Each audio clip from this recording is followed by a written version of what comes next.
আমি একটা কোণায় দাঁড়িয়ে দেখছিলাম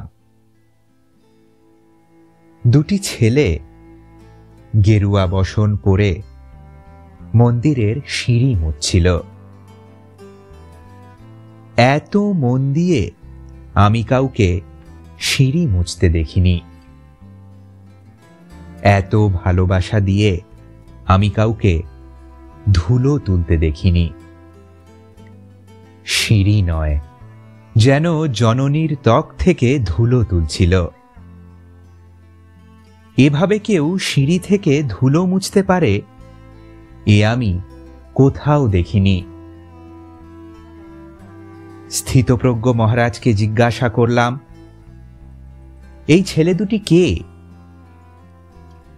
মহারাজ মৃদু হেসে বললেন, একজন নিউক্লিয়ার ফিজিসিস্ট, একজন IBM এর 6 লাখ টাকার চাকরি ছেড়ে এখানে এসেছে, সিঁড়ি ধুতে এসেছে।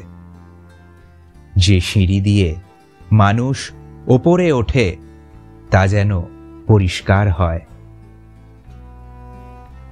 মহারাজ চলে গেছেন, সন্ধ্যা নেমে আসছে গঙ্গায়, আমার ভেতরেও নামছে সন্ধ্যা।